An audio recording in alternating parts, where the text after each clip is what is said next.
नमस्कार दोस्तों। आपको मालूम है कि वक्फ बोर्ड के ऊपर मोदी जी ने एक प्लान बनाया हुआ है कि कैसे इसे जड़ से उखाड़ कर फेंकना है।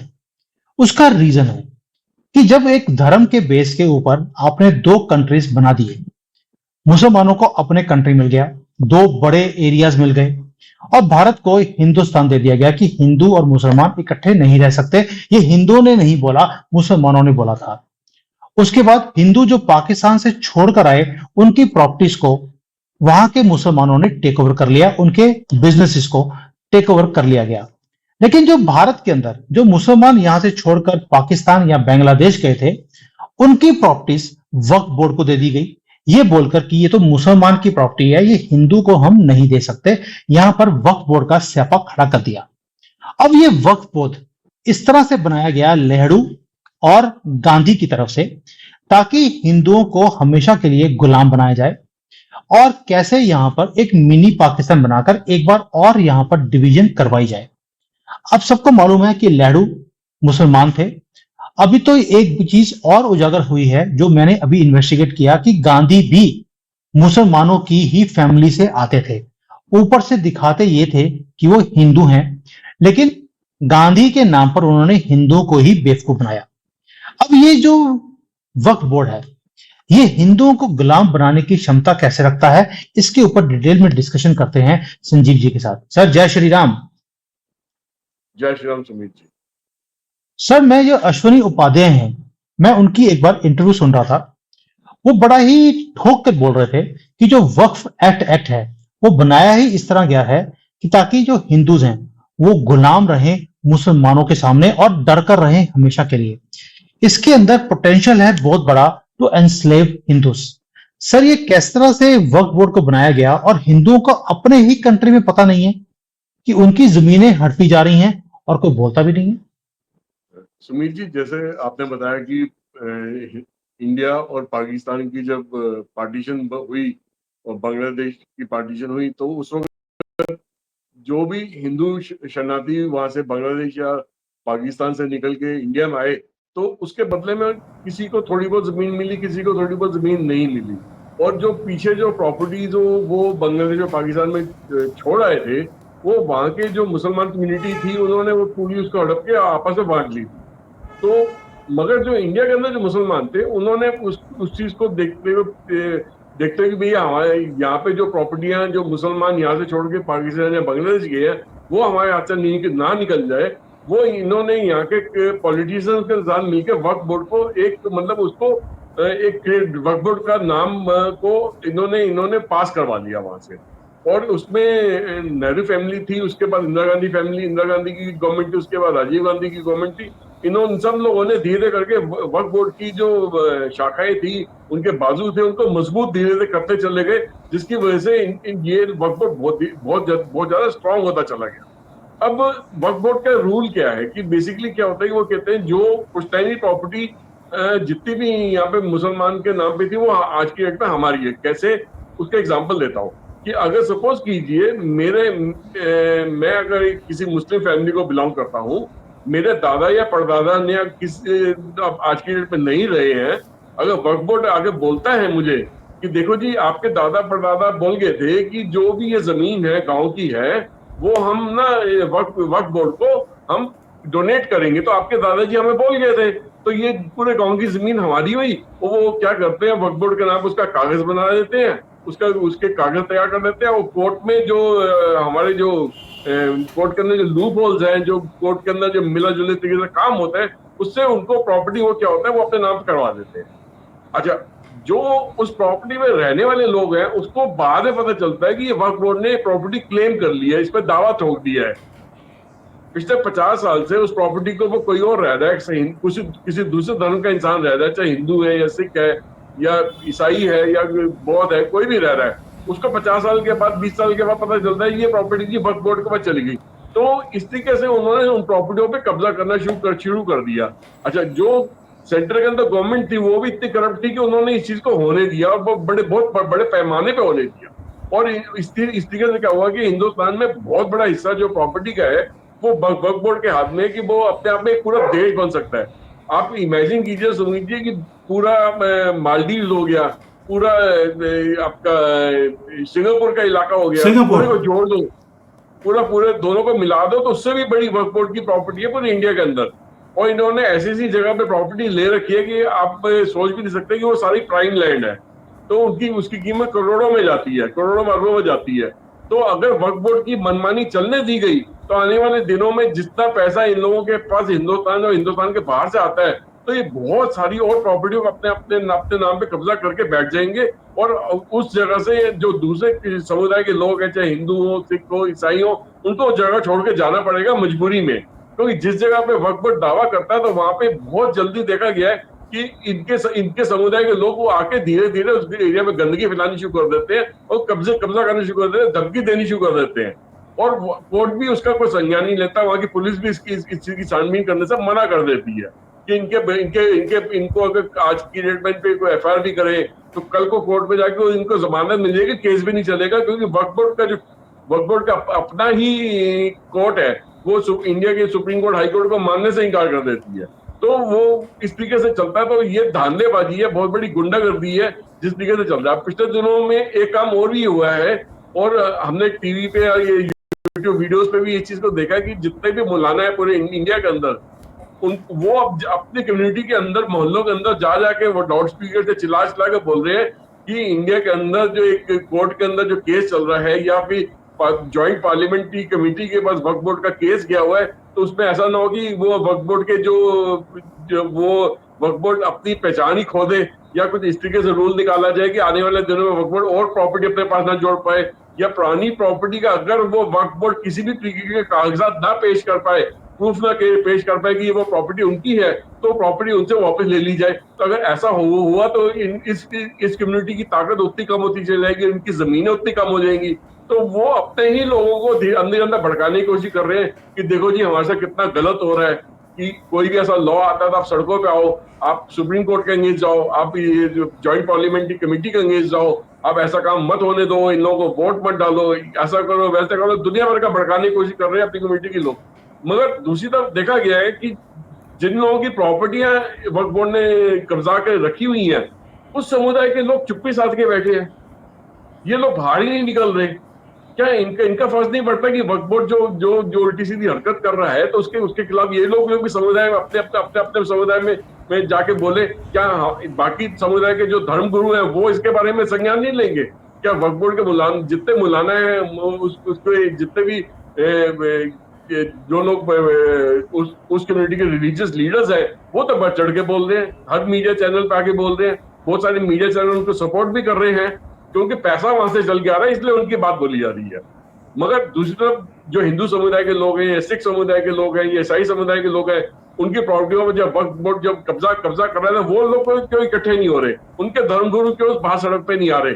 क्यों जो मुहिम ये छेड़ के बैठे, ये हमारे धर्मगुरु क्यों नहीं छेड़ के बैठे उसी मुहिम को? हमें भी इन लोगों को भी तो बाहर पे सड़कों पर आना चाहिए, लोगों को बोलना चाहिए, मगर ऐसा कुछ नहीं हो पा रहा। सुमित जी सर, देखिए आपने जो मुद्दा पकड़ा है बड़ा इंपॉर्टेंट है, लेकिन आपको नहीं लगता कि कांग्रेस पार्टी ने बड़ी ही खूबसूरती से वक्फ बोर्ड को पलने दिया, जिस तरह से उन्होंने कॉकरोचों को इस देश में पलने दिया, अब कॉकरोचों की एक वक्फ बोर्ड की पॉलिसी को पलने दिया। लेकिन जो वक्फ बोर्ड है, ये तो जो इनका मोहम्मद था सो कॉल्ड खलीफा, उसके टाइम से ये चलता आ रहा है। वक्फ अल औलाद जो उनकी पॉलिसी है, भी औलाद जो है उसने बोल दिया कि भाई ये प्रॉपर्टी आपकी है तो आपकी हो गई। ये जो प्रॉफिट मोहम्मद की तरफ से ज़मीन को कब्जाने का एक फॉर्मूला था, उसके बाद अंग्रेज़ों ने भी इसको यूज़ किया, मुग़लों ने पहले यूज़ किया, और कांग्रेस ने भी इस्लामिक एजेंडे को पूरा पनपने दिया भारत के अंदर, और इसे शरिया के साथ जोड़ दिया गया। भारत का शरिया से कोई लेना देना ही नहीं है। शरिया की इन्होंने कंट्रीज अपने से अलग ऑलरेडी ले ली थी। तो जब यहाँ पर शरिया के लॉ नहीं हैं तो इन्होंने उनके लॉज को यहाँ पर पनपने क्यों दिया, मुस्लिम रिलीजियस फ्रीडम के नाम पर, और वक्फ बोर्ड को खड़ा कर दिया। आपको नहीं लगता कि ये बड़ा अनफेयर हुआ है हिंदुओं के साथ, और हमें एनस्लेव करने की पूरी मुहिम चला दी कि ज़मीन ही जब हमारे पास नहीं रहेगी तो हमें मुसलमानों के सामने गुलाम बनकर रहना पड़ेगा? सुमित जी, आज की डेट में जो मुस्लिम कम्युनिटी है या जो वक्फ बोर्ड है, उनको या तो मुस्लिम पर्सनल लॉ से प्रोटेक्शन मिलती है, या वक्फ बोर्ड का जो अपना लॉ है उससे प्रोटेक्शन मिलती है, जिसको कोर्ट में भी चैलेंज नहीं किया जा सकता। वहीं पे जो हिंदू के टेम्पल्स है या प्रॉपर्टी है, उसको किसी भी किस्म की कोई प्रोटेक्शन नहीं है। मतलब कि जब हिंदुस्तान बना था, पाकिस्तान से जब अलग हुआ है, बांग्लादेश से जब अलग हुआ, तो यहाँ पे उस टाइम पे बहुत सारे नए लॉज को बनाए गए, बहुत सारे पुराने लॉज को खत्म करा गया। मगर पिछले 75 साल से इस लॉ पे किसी ने हाथ डालने की कोशिश नहीं करी, इसको बदलने की कोशिश नहीं करी कि ये जो लॉ है ये समय के साथ में नहीं चल सकते। ये बाबा आदम के जमाने के लॉज है, ये आज की डेट में इन लॉज का कोई मायना नहीं रह गया, कोई मकसद नहीं रह गया। ये सिर्फ जमीन हड़पने का लॉ था, ये मुगल जमाने का लॉ था। तो मुगल जमाने का लॉ आज की डेट में कैसे कामयाब हो सकता है? जो लॉ आज से कितने सौ हजार साल पुराना लॉ है, वो आज की डेट में कैसा लागू हो सकता है? नहीं हो सकता है। जब हिंदुस्तान का जो कॉन्स्टिट्यूशन के हिसाब से लॉ बने हैं, तो ये लॉ को भी खत्म करके हिंदुस्तान के कॉन्स्टिट्यूशन के हिसाब से सबको एक ही समुदाय के अंदर बांधा जाना चाहिए था, एक ही लॉ सबके लिए बनना चाहिए था।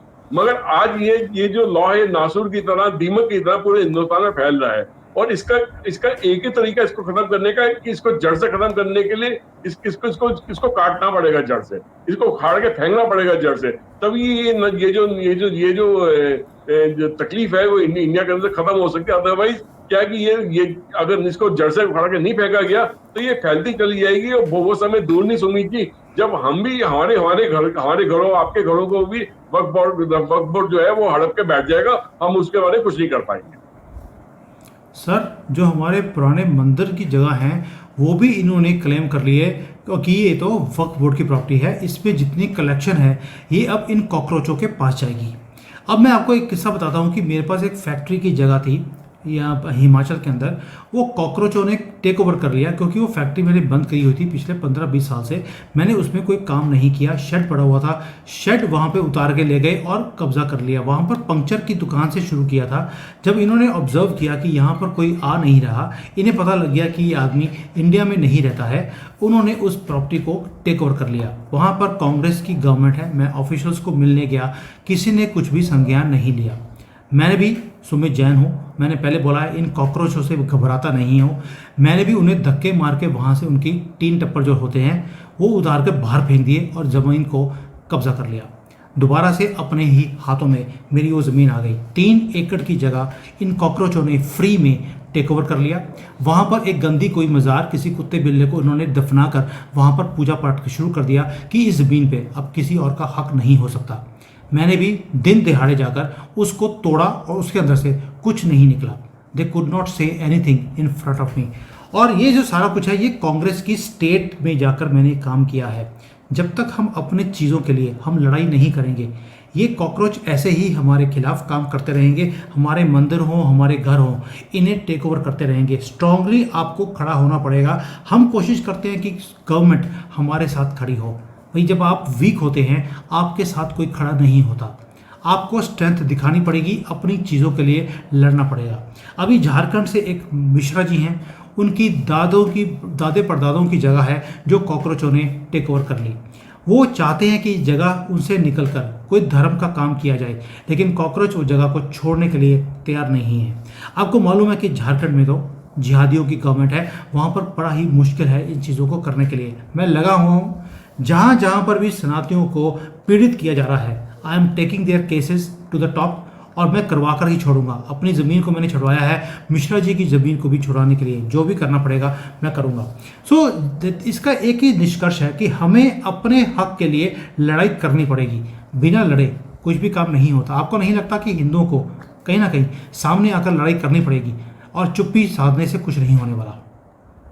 सुमित जी, इस देश की बदकिस्मती है कि जितने भी लिब्रांडो गैंग के लोग हैं, या जितने भी इस वक्त ऑपोजिशन में पॉलिटिशियन पार्टीज बैठी हैं, या उनके जो लीडर्स बैठे हैं, उन्होंने हमेशा से ही इस कम्युनिटी को सपोर्ट कर रहा है, और इस कम्युनिटी हर गलत बात को उन्होंने संरक्षण दिया है, हर बात को दबाया है। मतलब लोगों के सामने उनको लॉ एंड ऑर्डर के साथ जोड़ने की कोशिश नहीं करी, और उनके आंखों के नीचे, उनके नाक के नीचे से उनकी ये लोगों की जमीनों को हड़प कर लेके गए हैं। उन्होंने चुप्पी साथ रखी थी, और उनके गलत कामों पे हमेशा पर्दा डालने की कोशिश करी। वहीं पे अगर कोई भी हिंदू कम्युनिटी का, सनातन धर्म का इंसान अगर ऐसी हरकत करता था उसको बात को इतना ज्यादा उजागर कर दिया जाता था और कोर्ट भी उसके उसके फेवर में नहीं आता था और उसको कड़क से कड़क सजा दिलवाने में ये कोशिश करते थे।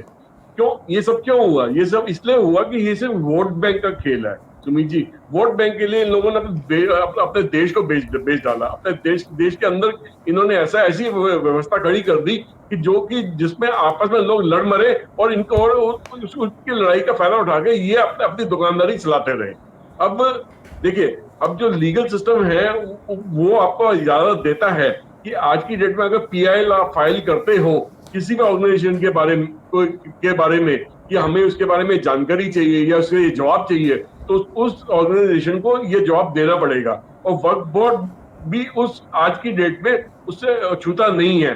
तो लोगों से मैं आग्रह करूंगा कि कोर्ट में जाके वक्फ बोर्ड कहेंगे पीआईएल फाइल कीजिए अपने अपने इलाके से कि भैया ये जो जमीन ये वक्फ बोर्ड हमारे इलाके में अपनी बता रहा है, इसके पीछे की छानबीन करके बताओ कि जमीन पहले थी किसकी, इसके असली कागजात कहाँ हैं। तो जितनी ज्यादा से ज्यादा पीआईएल अपने अपने इलाकों से फाइल करके उसके बारे में जानकारी निकालने की कोशिश करोगे, उतना ज्यादा ये लोग एक्सपोज होंगे और सामने आएगा, पता चलेगा कि आधी से ज्यादा जमीन तो इनकी कभी थी ही नहीं, ये तो जबरदस्ती कब्जा करके बैठे हैं।